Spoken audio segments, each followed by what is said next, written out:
तुम्हाला माहिती आहे का, आज महाराष्ट्राच्या प्रत्येक घरामध्ये जी गुढी आज डौलाने उभी आहे तिच्या मागचा खरा अर्थ काय आहे? दरवर्षी आपण गुढीपाडवा साजरा करतो, पण यामागची परंपरा, इतिहास किती जणांना माहित असतो? हो, खरंच गुढीपाडवा हा एक सण नाहीये, तो नवीन वर्षाची सुरुवात असणारा अत्यंत शुभ दिवस आहे. आणि याच काळात निसर्गही नव्याने फुलायला लागतो, पिके बहार आला येतात, झाडांना नवीन पालवी फुटते आणि वातावरणामध्ये एक नवीन उत्साह जाणवतो. पण एक गुढी ही नक्की उभारतात कशी, हे तुम्हाला माहिती आहे का? गुढीमध्ये वापरल्या जाणाऱ्या प्रत्येक वस्तूचे एक विशिष्ट महत्व असते.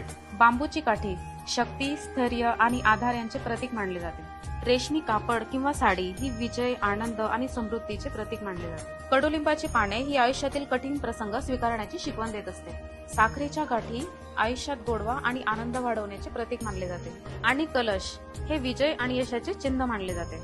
असं म्हणलं जातं की ही गुढी शुभत्व, समृद्धी आणि सकारात्मक ऊर्जा घरात घेऊन येते. आणि त्याचबरोबर घरावरची वाईट नजरही दूर ठेवते. याच दिवशी ब्रह्मदेवाने विश्वाची निर्मिती केली. हो, म्हणूनच याला ब्रह्मध्वज असेही म्हटले जाते. इतिहासातही या गुढीचा एक खास संदर्भ आहे. छत्रपतींच्या काळात विजय साजरा करण्यासाठी गुढी उभारली जात असते. आणि ही गुढी विजय, अभिमान आणि नव्या वर्षाची सुरुवात असते. गुढीपाडवा हा सण फक्त महाराष्ट्रातच नाही, तर संपूर्ण भारतामध्ये साजरा करण्यात येतो. बरोबर. कर्नाटक, तेलंगणा, आंध्र प्रदेश या ठिकाणी उगादी आणि काश्मीरमध्ये नवरेह नावाने हा साजरा करण्यात येतो. तुम्हा सर्वांना गुढीपाडव्याच्या हार्दिक शुभेच्छा.